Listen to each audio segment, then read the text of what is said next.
All right, welcome back to Beyond the Stride. I am here with Liam Murphy, who is a 353 miler, 338 1500 runner, 1321 5K runner, 742 3K runner, a two-time first team All-American, and a one-time second team All-American.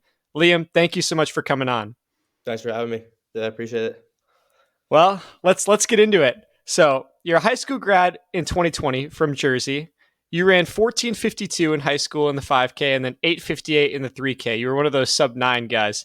So, coming into a powerhouse program like Villanova, there was obviously some pressure on you, but it was obviously also juggled with the fact that there were already some major stars at Villanova at the time, like Casey Comer and Charlie O'Donovan, and you came in with an elite recruit like Sean Dolan. So my first question is going to be kind of interesting. Do you have a moment that you would describe as your welcome to the NCAA moment? Um, I don't know. I feel like I probably didn't really have like the same I guess introduction to the NCAA probably as you did, just because when I came in during the pandemic, it was kind of really just altered like what we were doing. So like I everything I knew on my official visit and everything I saw when I took the visit my senior year, it was like all different because of COVID and all the restrictions we had to follow. So originally they were talking about not even having my freshman year. Like the school was just gonna do it all completely online. So there was a point in time where I didn't even know if I was going to come to campus my freshman year. But then they let us come. But there was still like a lot of heavy restrictions on what we were doing, so we weren't really allowed to have practice. And like I never had like a set schedule of practice that freshman year, pretty much. And like the only practice I had, if I did have it, would be Tuesdays and Fridays, like the days like most people work out, and it would just be with the freshman class. So me and like the other three kids that were there at the time. So I never really even practiced with Sean that much, or the guys like you mentioned, like Casey, my freshman year. Like I probably Casey was a 6 year when I was that freshman year, and I probably saw him at practice maybe three times the entire year, just because of how separate they kept it all. So I can't remember if I know any moments off the top of my head, but I'm sure there was like a bunch of workouts I probably just couldn't keep up with the pace that were assigned for me. But yeah, I couldn't really give you one moment that sticks out in my head because of that. But and just because I redshirted too, so I didn't really have like I wasn't like right off the bat coming in. Or actually, I probably would say if I did have to pick one time, it's probably we originally were supposed to have our like our conference cross country race. Like everyone has it in like October, end of October, and that year we had it in March because like it was just delayed with that year. They held nationals in like March of the NCAAs, so we had our Big East conference. I think it was maybe like the first or second week of March, and I ran that. Oh man, it was my first 8K, and like a month before that, I got COVID. And like my coaches, like I like was able to come back from running, but I wasn't really like in shape or anything after that. But they said they'd just give it a try. Oh man, it went completely south. So I guess that maybe is my welcome to the NCAA moment. First odds race 8K. That's pretty bad. I feel like we all have one of those moments, right? And for me, especially during cross country, I have those moments more often than most. But Yeah, no, um, it's a tough learning curve, man. When you first come to cross country, just bumping up to extra 3K, it's crazy. it's absolutely insane. Well, let's get into that first year where you did compete, which would that have been 2021 or Yeah, started 2021, okay, my sophomore year. yeah, 2021. Um, what would you say you learned from training with these really good athletes on a daily basis, and then like kind of growing every day and becoming an elite athlete with Sean Dolan? Yeah, I definitely would say I picked up a lot from those guys. Just everything they were doing with between like stretching, their daily routines, like how locked in they were. I definitely think when I first came in, I thought like what I was doing in high school would translate right away to college, and I quickly found out that's definitely not the case. I definitely think there's a lot more like sacrifices and a lot just more in general that has to go into it, and I think that's gonna be a while to realize because I think I probably tried living like the same lifestyle I was living in high school coming to college. And I feel like once you get to the Division 1 level, everyone like if you want to be the top, everyone's doing like every little thing they possibly can to be good. So you really can't get away with just like screwing around, just doing stuff like missing like stretching or something like that, like core little things like that. So I'd say learning that from those guys that fall semester that really helped a lot. And then throughout that year, I mean, it didn't really translate because I didn't really have that many good results that year. Just getting sick a lot, which I also think was a big thing for me that I learned. Just how much like really you gotta sleep and like really train and treat your body like you're an athlete that is trying to be the best they possibly could be, which I probably wasn't doing at that time. But I'd say, yeah, those two big things I really picked up from guys like Sean. And yeah, no, it was really cool when I was a sophomore at that time to see those guys. 'Cause I think that year he was All American in winter track in the mile, so that was really cool to see too, and just see guys in your team that are like thriving and doing well like that. So that was also really cool for me to see that like I could potentially be in that spot too if I just keep at it or learn from them. Exactly, exactly. Yeah, like there's so many lessons learned along the way, and I don't want to spend too much time talking about your young career because obviously, like you're accomplishing a ton of amazing things right now in the present. But just like a brief overview of it, you said you struggled your first year competing, but I just want to put into perspective what your definition of struggling is because you struggling, you were just off a national qualifier in the 10K cross country placing 20th in your region individually. You also ran sub 4 as a freshman, running 3:59, losing to your teammate Sean Dolan, O'Donovan, and Dornkamp in the process, who were all either All Americans or they're all at least way below 4 now. So a question for that is like, how do you juggle the pressure of like succeeding early in your career that I'm sure you put on yourself versus like kind of knowing in the back of your mind, hey, I got 4 more years here. I have a ton of time to develop. Yeah, it's definitely a good question. I'd say yeah, it was definitely just like what I did in high school and like what I accomplished there. I'd say I definitely there was a little bit of pressure just coming in, but I think I definitely went to a program. Like I took that into account with the program, like the history and the guys out of my team. Like I definitely didn't want to go to a program where I'd be like the best right off the bat. So I think that definitely was really helpful for me. Because when I first came in, there was guys I could look up to and see what they're doing and like learn off them. But I mean, yeah, it was definitely a tough time for me because I feel like for most high schoolers that get to like the national level and are able to compete at like NXN and stuff like that and Brooks PR and those races, a lot of times like you expect just to translate your success right away to the NCAA level. And I definitely like found out quickly that's not the case. Like there's also just so much that has to be done between like extra mileage, new habits, stuff like that. And also just transitioning to the college life, like that's a crazy transition when you're not in your home anymore with your friends or family that you all grew up with. So that's definitely also a really big thing to take into when people are looking at like how you're running your first 2 years. I think there's so many different things that go into that, just aside from just running well. So, I mean, yeah, like I said, it was definitely hard for me those first 2 years trying to just learn and grow as a person and athlete, and just try to find like success in training rather than like automatically translating to the races. So yeah, I think for me, yeah, it was definitely a learning curve, but I knew like I had a bunch of times and more time to go, and like we planned like when I came in to do. I mean, like I said with the COVID year, that there wasn't really racing anyway. But originally, I already planned to do like redshirt that first year, so I would have had the fifth year. So I think that definitely helped me too, just knowing I had an extra year and more time to develop as a runner. But I think the most important thing is just trying to grow in those years as a person and athlete, and then like trusting that like all the training in those 2 years will eventually come together and get you in like the right spot you need to be. I think growth is a what you said towards the end. The growth part of it is really interesting, and I want to elaborate on that. Moving on into your third year, which would have been your sophomore year eligibility wise, in 2022 and 2023. This is where you made your huge jump. You ran 3:55. You placed in the top 100 at NCAA cross. What would you credit this massive jump to? Was it a product of just like you said that consistency of getting better day after day, or is there like a life change that you made that really created that jump for you? Yeah, there was definitely some life changes. I'd say in that time. Yeah, just because like the way that year went for me, it was really underwhelming. I'd say aside from like breaking four, that was really cool too. And my cross, I'd say was all right. I think we like myself and my coaches expected a little more. But then that after season kind of just really all fell apart, which I think just happened from just not being consistent with the training. I got sick a couple times, and I feel like that really is like the biggest setback is once you get sick, you kind of just lose all your momentum, which happened to me a couple of times during that year.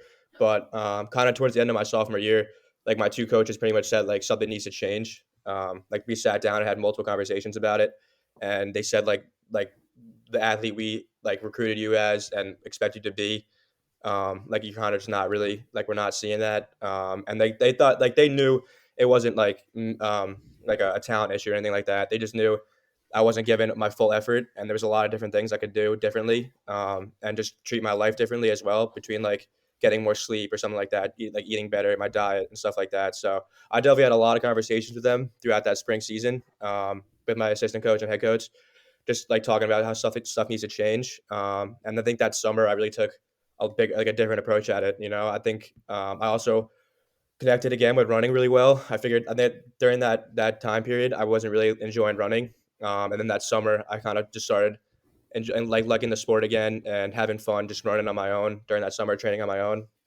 and just enjoying like going through the weeks of training every day and stuff like that. So I definitely think that summer I had a different approach with my training and everything, like all my other aspects of life coming towards running. So I think that was definitely a big part for me. And once I got like a solid summer training block in, I feel like that really propels you well into the rest of the year. Yeah.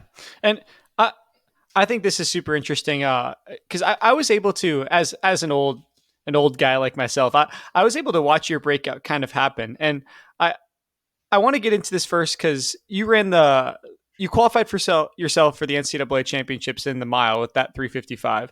You elected not to do it. Your team ran the DMR, placing 11th place, which is a great building block for you. But then you really put the world on notice with another relay, going to the Penn relays. And this is where I first said, "Oh crap! This guy just went from being a great national athlete to being a true title contender."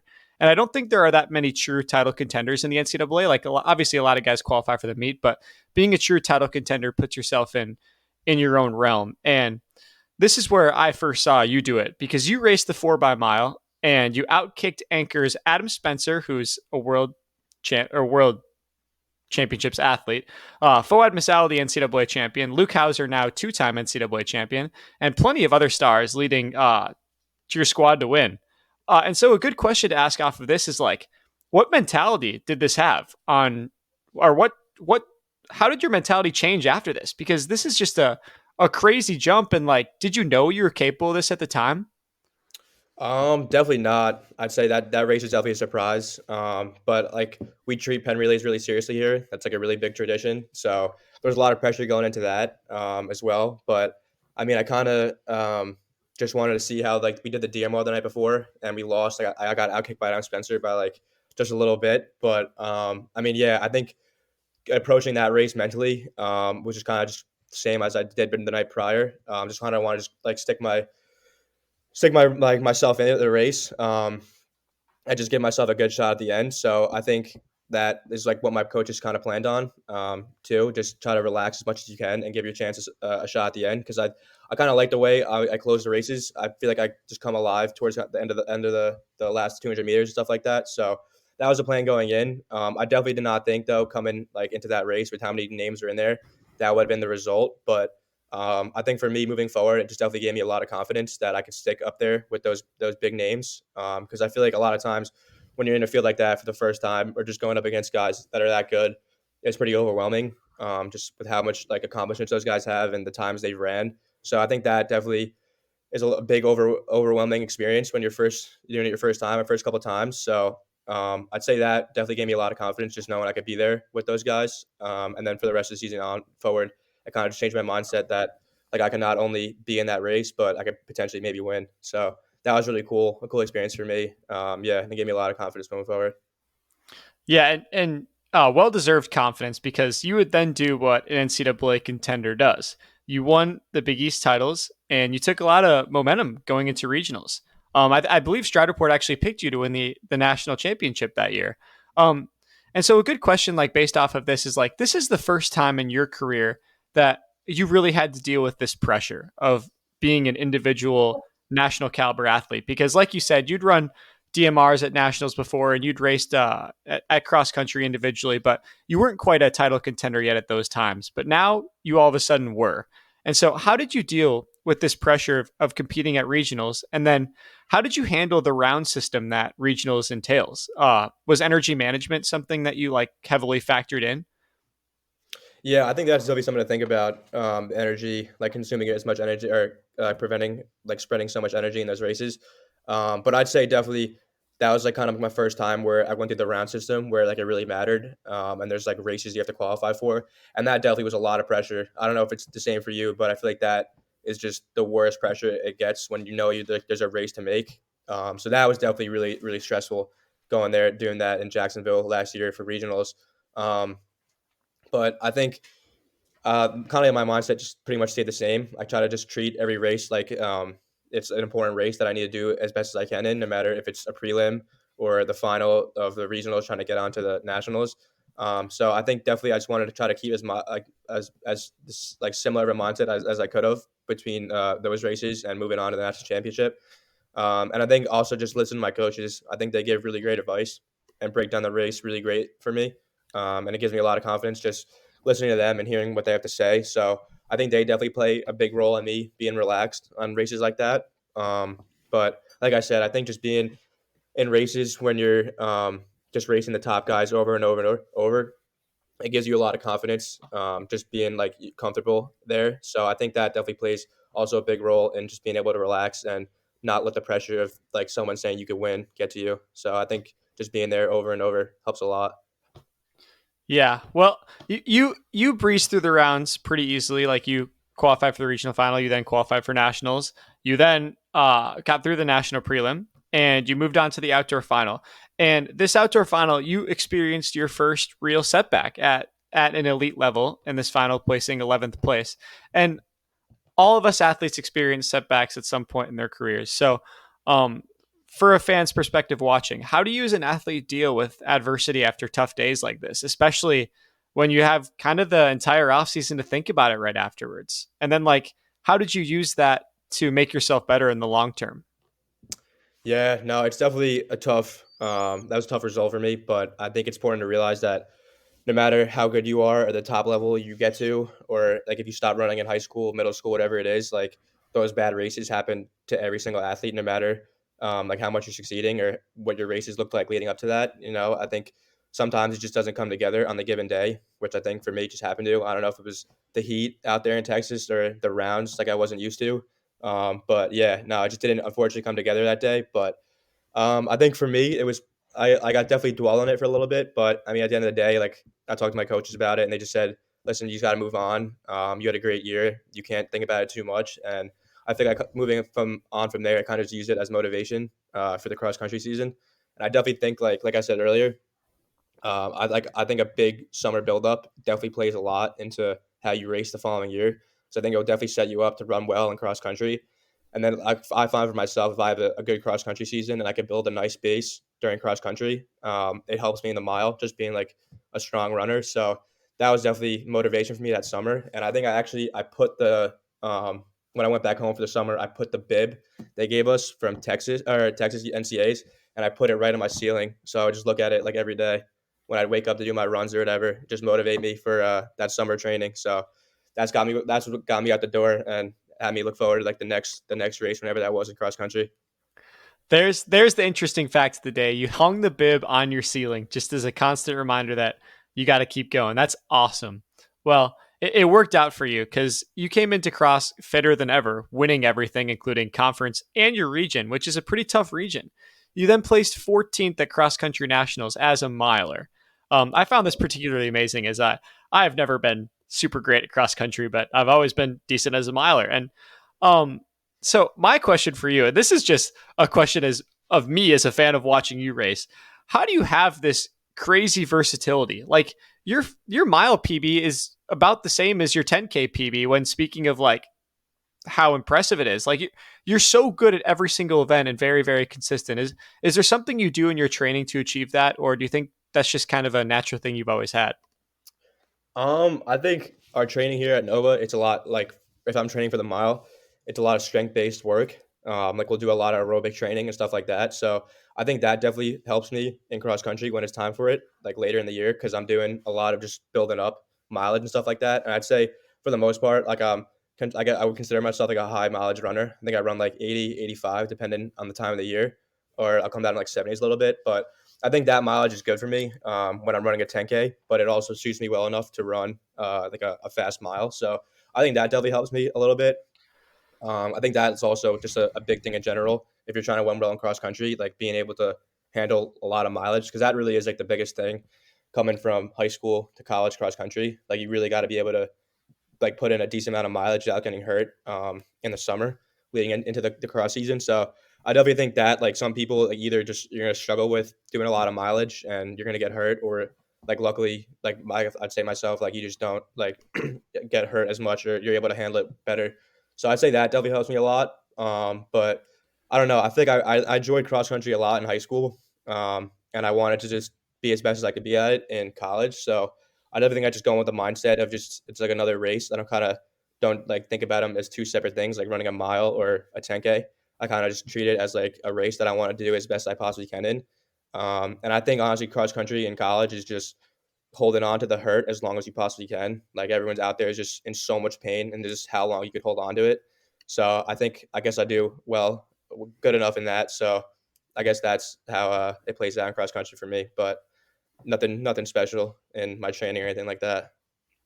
Cool. Well, you ran unbelievably in cross country, and then you utilized your cross country peak, which is what a lot of the cross country athletes do, to run a 5K qualifier in Boston in 13:21, followed by running a 3:53 mile at Millrose. Um, this Millrose Games meet was special. Let's talk about Millrose because there were Olympians here, NCAA champions here, world champion medalists like Yara Naguse, Mario Garcia Romo, and other athletes in the field dipping under 350. What was it like to compete in this Millrose Games, and like describe the emotions like before the race, after the race, like just get into it. Yeah, really, really cool race. I'd say that's probably like everybody's biggest dream to run in like a race like that. Just how much like prestige there is to that race and like how much history. So that was really cool, just being able to be a part of that. And I was originally supposed to do the 2 mile. That's what I was supposed to do there. But then, yeah, because during that time, like kind of still not yet, but like more so in the winter, we weren't really doing any mile work because we kind of felt like towards Texas NCAAs last year. I figured I sat down with my coach at the end of the year, and we both kind of felt like I just like petered out towards the end of that year, and I kind of lost like the strength because I was doing so much mile work since like January like that last year. So this year we kind of wanted to plan on doing a lot more aerobic work in the winter and don't do any mile work yet. Just get ready, just build a nice base. And if I, because like I plan on running the U.S. trials, so in order to be running at your best in June, you got to be able to like time your peak. So for us, we sat down and wanted to do a lot of aerobic distance work this winter, and that was like our biggest goal. So since I wasn't really doing that much mile work and getting ready like for a fast mile pace, like my coach did not want me to do the mile at all. Like he was very hesitant. He's like, I don't want you to do this. I don't think it's a good idea. So like I was supposed to do the 2 mile, and then the meet director Ray Flynn called my coach like a week later after like we already set on it, we planned on it, like if we were gonna do the 2 mile. He said like the NCAA won't accept the 2 mile time because I planned on getting the 2 mile time for like my 3K conversion because I wanted to do that NCAs. So once Yep. he said that, like it threw everything off. And then my coach is like, "Oh, why don't you just go to Boston? Like just run a 3K at Boston. Let's just scrap Millrose, forget about it." And I was like, "Man, I can't forget about this." I was like, if I was given like the chance to do it, I think I got to take it. And then like a couple days later, Ray, he's like, "You could do the mile. Like we have a spot for you in the mile if you want." So I was like, "Yeah, I definitely got to do that." And then, like I said, like he was very hesitant on it. My coach, like he didn't want me to do that for like 2 or 3 days. He was trying to convince me not to do it, but I knew like how prestigious that mile is, and how many like good names were in that, and the field, and the potential I had to run a really fast time in that race that I had to do it. So that's kind of why I jumped on the opportunity as fast as I could. And it was a really cool race. Like it's so special just being in a field that has that many notable names and how fast and accomplished all those runners are. So that was definitely a really cool experience for me, and I'd definitely probably say that's like the most packed like a arena has ever been for a race. So that was special too. And yeah, it was definitely a really cool learning experience because like I guess I'd say it's my first pro race, and just a really cool experience to be a part of. Well, you run an NCAA qualifier. You did. You ran 3:53 that meet, and you already had your 13:21 from Millrose in the 5K.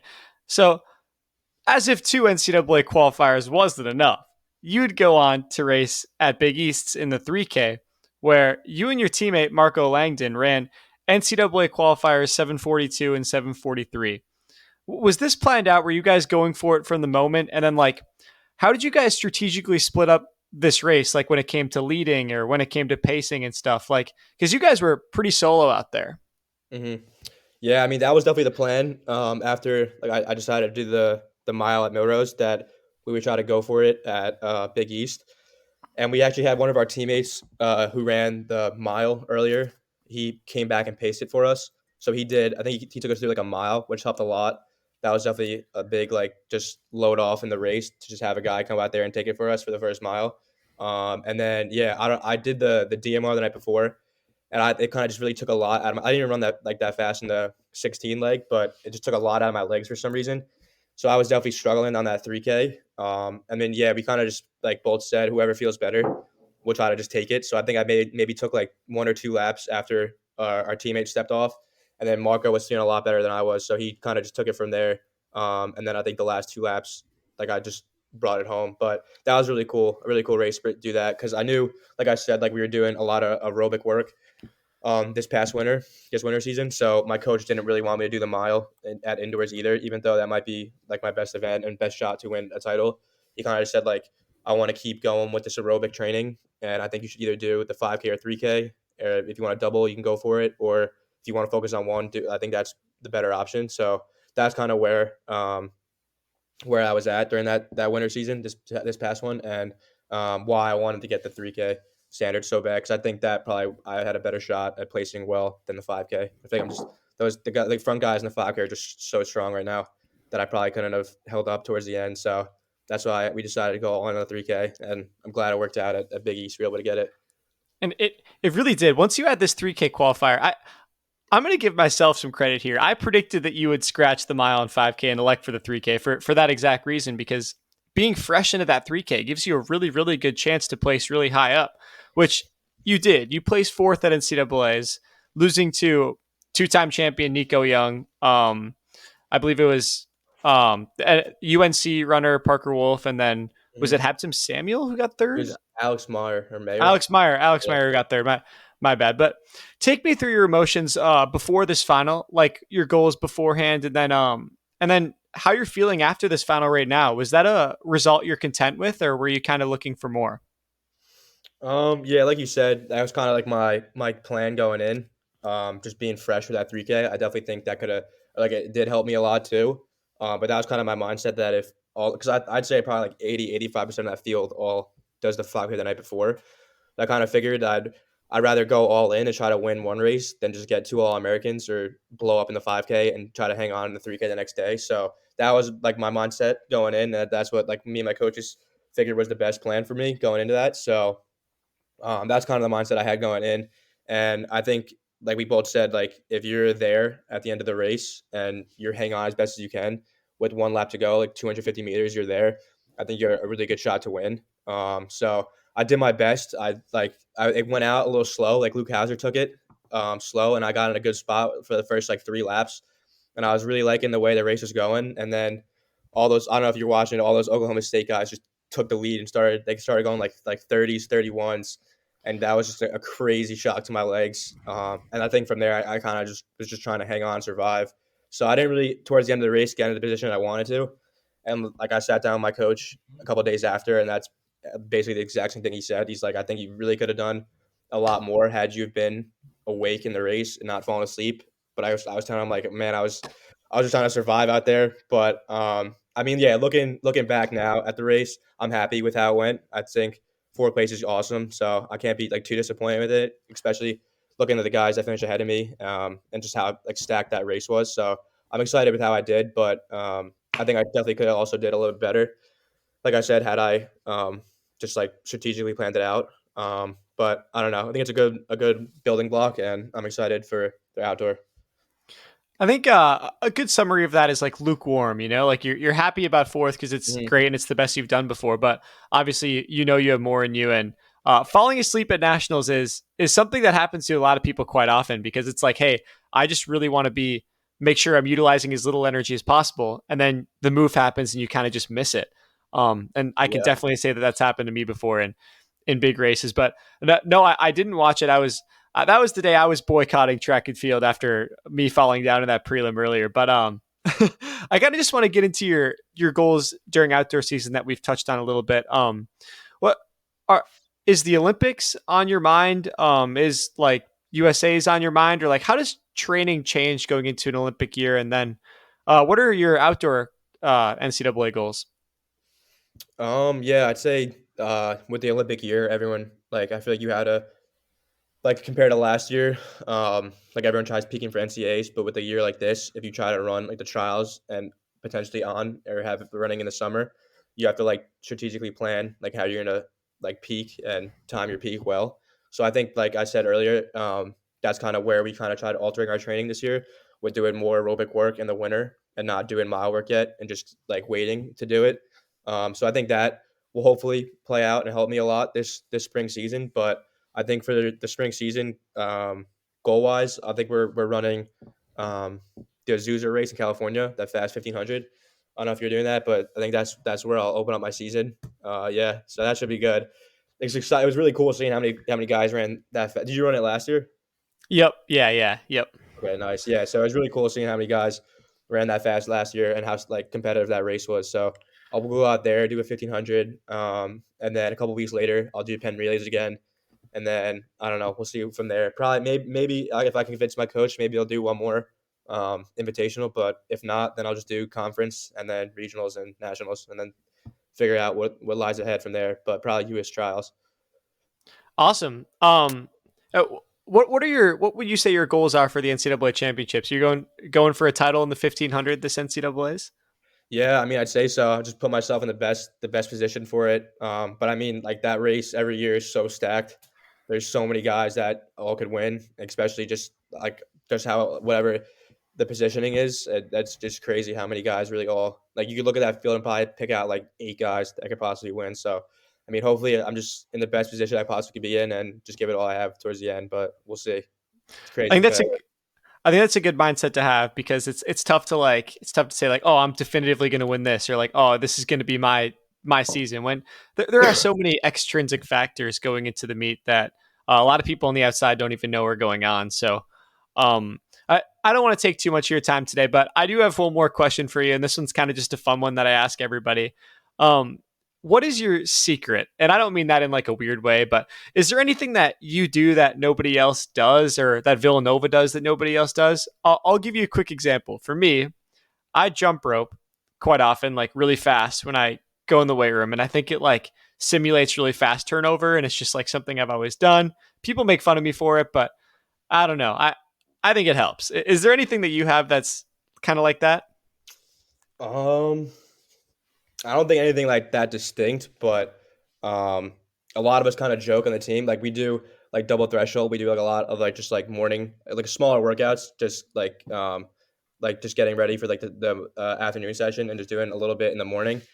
But it's all like 5 minute reps. So we kind of joke like that. Like it's all we do is just 4 by 5. Like in the morning, we'll come and do in 4 by 5 minutes, and like the 5 minutes will be like based on like your heart rate. So we know like our coach is to come in and say, just do 5 minutes, just go do a couple more 5 minute reps. So I don't know if that's like a secret, but yeah, that's pretty much what we do like every Tuesday. It's just 5 minute reps. So if you see my Strava or any of us posting our training, that's probably what we're doing every single Tuesday. Just 5 minute reps every So single time. this is interesting. So the 5 minute reps is interesting in itself, but I think the heart rate concept is even more interesting. And because I've never trained based off using heart rate before. So when you're training based off using heart rate, is there a specific like beats per minute you're trying to keep it at, or like what's that kind of Yeah, like? when everyone comes in as a freshman, our head coach Marcus, he has us do like a baseline test where we'll do like it's just pretty much 800s. So you do like an 800 starting. It's really slow. You start at like yeah, I think it was like 240. You start at maybe, and then you take like he'll prick your finger. You know, like the lactate testing, like Yeah, the yeah. so like do like a 240. He'll like prick us, and then we do another, and then like each one it drops down 10 seconds, and he wants to get like a baseline on like where your heart rates are. So we'll have like a lower zone heart rate, which is like a span of like 10 beats, and then like an upper zone, and then just so on, like a tempo and then threshold. So yeah, like if we're following like which most of our training is, it's all like heart rate based. He'll say like go out and do for example like that morning session I'm talking about with 5 minutes. He'll be like go do two of those at lower zone, so all of us know like our heart rate zones, and but most of the time, like all of us are able, like it's all somewhat similar on like the paces we have to run to be in that heart rate zone. So we're all kind of able to like link up and run with it. But some guys, like based on their heart rate, will run slower for that pace. But we're all like generally running the same like effort because we're in that like we're trying to follow that first like zone heart rate. So I'll be like, go do 2 of the 5. He'll do like 4. So he'll do 4 by 5 minutes, and he'll say like go do 2 at lower and then 2 at upper. And then yeah, we kind of just go off that. We know what paces it is, but I find it pretty cool. It was definitely like a hard learning adjustment coming in my freshman year because it's a lot more like specific, and I wasn't out there just running like I was like in high school. So it's a lot more like structure to it, but I like it because I think it definitely helps me from overtraining, and I trust like what they're saying and all like the workouts they give. So I enjoy doing it. That's super interesting to me. I've never seen anyone train like that before. That's awesome. Well, that's kind of all the questions I have for you, Liam. Thank you so much for coming on. I really appreciate it, and I'm sure I'll talk to you soon. Thanks for having me. Yeah, appreciate it.